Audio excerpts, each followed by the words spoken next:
Hey, it's Brian Anderson from Annuity Straight Talk again, and in this video we're going to look at how index annuities work to protect your assets against market volatility. Then I'm going to show you how to select the right amount of coverage so you don't end up buying too much safety.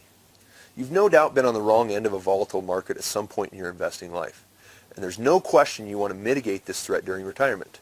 The negative effects of market volatility can cripple an income plan, severely threaten your ability to protect against longevity, and even force you to change your lifestyle in retirement.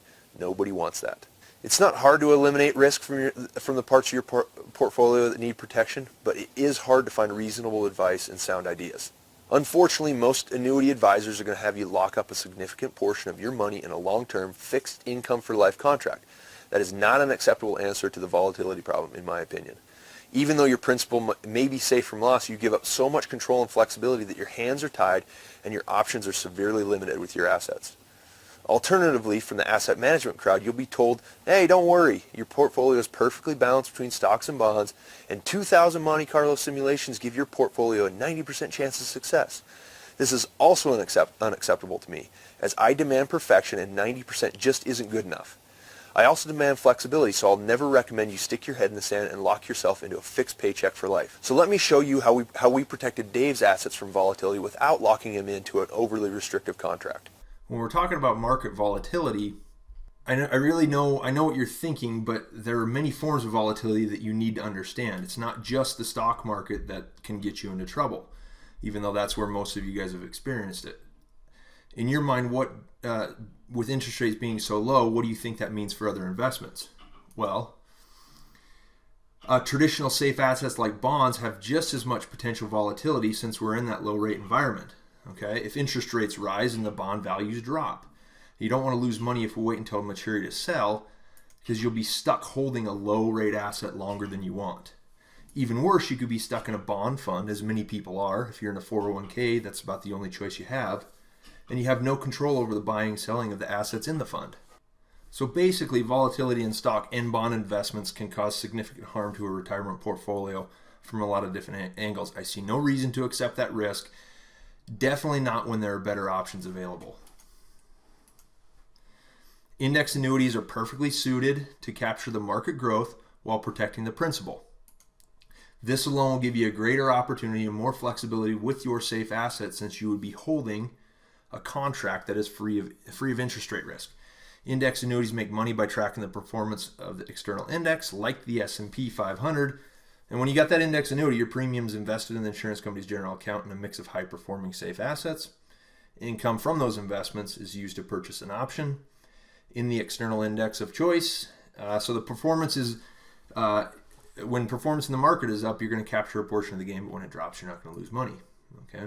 If the market goes up, options gain value, your annuity grows. If the markets go down, you're protected from loss, because it's only the option price that was at risk, not your principal. An up and down markets all over the place, there are options for smoothing out the volatility and producing a gain anyway. And if the market's all over the place, which it usually is, if you're talking about a 5, 7, 10-year period, that's what you're going to run into, and the index annuity will give you the opportunity to lock in some of those gains, but you'll never have to experience that kind of nail-biting, hold your breath downfall when the market's correcting.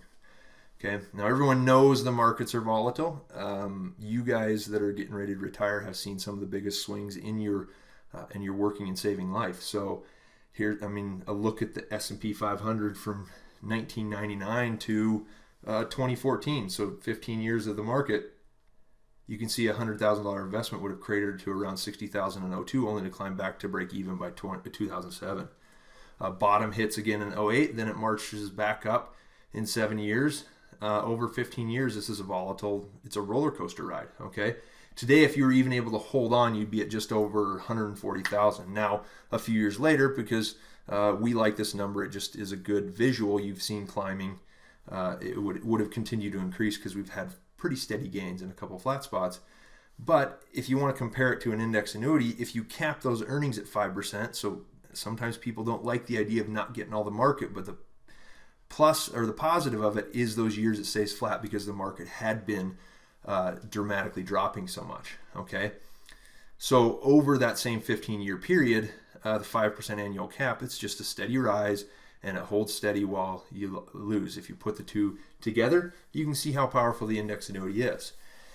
In excellent market years, it's not ever going to keep up, but it's going to far outperform them in really bad market years. And over the long run, you're going to see steady performance, and it's exactly what you want. So it's not too good to be true. It just makes sense when you look at preservation of assets throughout retirement. Okay. So we look at the market every day and know the good contracts and the bad ones. So there's not a bad contract. It just depends on what the contract was built to do. Some were built for just income, and they don't really have the good fundamentals that are going to create good growth. Okay. It's something that not a lot of advisors do. A lot of them stick to one company or just a handful of contracts, and they don't see. Even yesterday, a brand new product came out that was right in the wheelhouse for the type of planning we do, and I sent it out to a couple of people who were trying to decide between contracts just because I wanted them to see that there is another option available, right? The insurance company has a stated method for calculating interest, and we're going to try to run through this just quickly. There's a lot of details here that are really more applicable when you decide to move forward and put one of these in your portfolio. Okay, the crediting method just tells you how they're going to determine interest. Okay, there are many methods based on specific contracts and insurance companies. The most common are monthly averaging, annual point-to-point, and multi-year point-to-point. Okay, there's more than a dozen different strategies available, and they're built to allow you to capitalize in various market scenarios. Now, nobody has a crystal ball, but there's certain scenarios when you can say it's appropriate to adjust your strategy to something that's more applicable for the current market conditions. Okay, there's even options for making money when the market is down. The idea is that you always have the opportunity to win, but you never have the risk of losing. Okay, I'm going to focus on the most basic and common features of the contracts so you have a realistic understanding of how they work. Okay, annual point-to-point is just from the beginning of the year to the end. They track the gain or loss in the market. If the gain is there, you get a piece of it. If there's a loss, you don't lose. Multi-year point-to-point would be the same thing, but they do it over 2 years or sometimes 3 years. There's even a couple contracts that do a 5-year point-to-point. So you don't really know how much money you're making for 3 or 4 or 5 years. I don't really like those, but sometimes if someone really just wants to park money and take, the only risk is that you don't gain money, and potentially you could make quite a bit of money doing that because they'll give you really good rates on it. Okay, monthly average is something where they average the value of the S&P 500, for instance, every month during the year, and at the end of the year they take the average of those 12 months and compare that average figure to the beginning of the year to create the yield. What that monthly average does is it really smooths out the volatility in the market. If it goes up and drops, if it's all over the place but kind of generally up at the end of the year, the monthly average will actually show some nice returns. And then there's a monthly point-to-point that gives you a monthly total, a monthly increase in the S&P. So you could get, for instance, 2% per month. So if you go up 2% one month and down 2% the next, you'd be at 0. Up 2%, down 1, you'd be plus 1. And over the 12-month period, they'll add those pluses and minuses to give you your total for the year. So theoretically, a 2% monthly cap, if it went up 2% every month, that's 24% yield. Now, I'm never going to say you're going to get that, but that's essentially what it means. I want to take a little bit of a look how each of these work with the caps, participation, and spread. This is essentially telling you how much of the yield you're going to get. Okay, the cap rate is basically a ceiling on the amount of index gain you get credit for. Okay, so if there's a market gain of 10% with a 5% cap, you get a 5% gain. A spread is a fee taken from the index gain before interest credited. Same 10% with a 2% spread means an 8% gain to you. Participation rate is a percentage of the gain of the index. So the same 10% with a 60% participation rate means a 6% gain to you. Spread is the best when yields are real high, but that doesn't happen all the time. Both options for cap and participation are going to be better just for average market movements or maybe some slight volatility.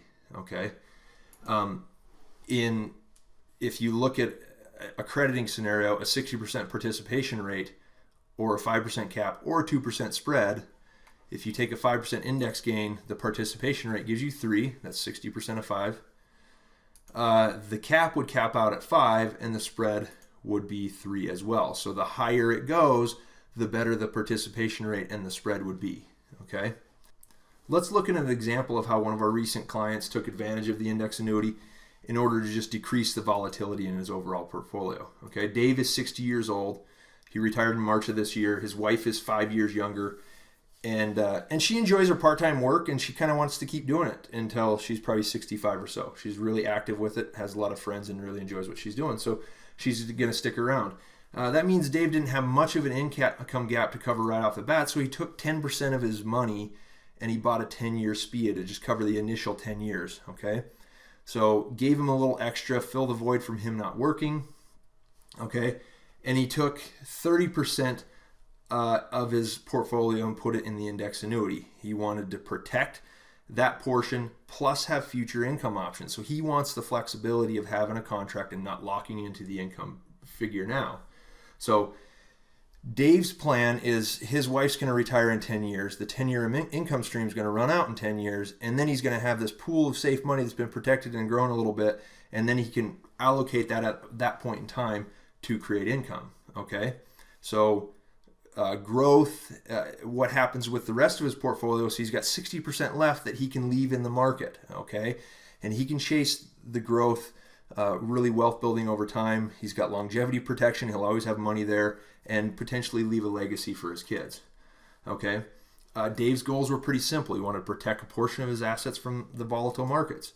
He wanted to spend the least amount of money possible on the necessary income he needed. So he covered the initial gap only. And instead of locking up assets and buying more income than needed, he used a non-rate sensitive, flexible option to protect the money and give himself the option to start income if and when he needed, right? The index annuity makes the most sense because he has the protection he needs, so he won't lose money and the ability to make gains better than any other safe asset on the market.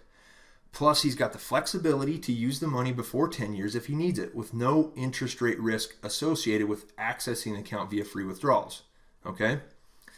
So Dave knows that his wife might quit working. She might decide to do something different in 3 or 4 or 5 years. Okay? So if that happens, he's got to have the flexibility to draw additional funds if needed, start his income planning sooner, or maybe it starts later, or maybe he decides to get a motorhome and come up to Montana and go fishing with us. Okay. The best part of the whole thing is that he gets to pursue the maximum amount of growth with the remaining 60% of his portfolio. Keeping that in market-based investments, he is guaranteed to never have to touch that money for 20 years. Okay. That gives him the maximum amount of control over his contract, and there's no one else that was able to give him the same type of assurances for even half the cost. I'm really happy about the optimal plan we created for Dave because the index annuity gives him protection against volatility and the threats to his income, and gives him the option to purchase more guaranteed income if needed or if he wants to. Most of the other advice he received had people suggesting he put upwards of 50% of his portfolio into an income rider product. That bad advice would have locked up his money for life, and he'd have to live on a fixed payout rate forever. Dave didn't want to be stuck, so he did the most sensible thing. He called me.